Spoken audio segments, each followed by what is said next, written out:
దేవుజీ లొంగుబాటుకు సంబంధించిన breaking news చూస్తున్నాం. కేంద్ర కమిటీ కార్యదర్శిగా బాధ్యతలు చేపట్టిన దేవుజీ లొంగుబాటు కీలకంగా మారింది.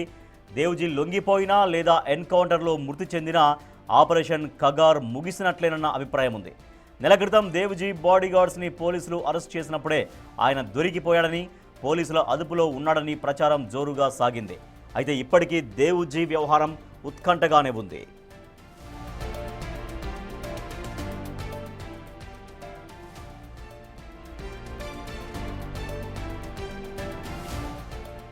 దేవుజీ లొంగుబాటు విషయంలో షరతులు తెరపైకి రావడంతో మధ్యవర్తుల ద్వారా కీలక చర్చలు సాగుతున్నట్లు సమాచారం.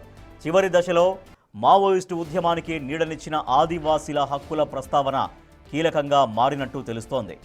ఛత్తీస్గఢ్లోని బీజాపూర్, సుక్మాన్, నారాయణపూర్ జిల్లాలతో పాటు జార్ఖండ్లోని తూర్పు, పశ్చిమ సింగ్భూమ్ జిల్లాలు, మహారాష్ట్రలోని గడ్చిరోలి జిల్లా, మధ్యప్రదేశ్లోని బాలాఘాట్ జిల్లాతో పాటు మరికొన్ని ప్రాంతాల్లో అటవీ భూములపై ఆదివాసీల హక్కులు, సంస్కృతి, సాంప్రదాయాల పరిరక్షణతో పాటు వారి ప్రశాంత జీవనానికి వీలుగా కేంద్ర బలగాల క్యాంపుల ఎత్తివేత వంటి పలు అంశాలు చర్చల్లో ఉన్నట్లు తెలుస్తోంది.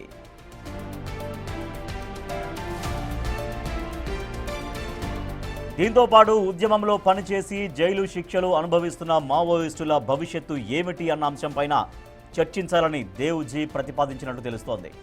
ఈ షరతుల విషయంలో కేంద్ర ప్రభుత్వం నుంచి ఇంకా ప్రతిస్పందన రానందువల్లే దేవుజీ లొంగుబాటులో జాప్యానికి ప్రధాన కారణం అన్న మాట వినిపిస్తోంది. అయితే ఈ డిమాండ్లన్నీ నెరవేరితే కేంద్ర హోంమంత్రి అమిత్ షా ముందు దేవుజీ ఆలియాస్ తిప్పిరి తిరుపతి లొంగిపోతారు అన్న ప్రచారం జరుగుతోంది. మరి ఈ షరతులకు కేంద్ర ప్రభుత్వం ఒప్పుకుంటుందా లేదా అన్నది తేలాల్సి ఉంది.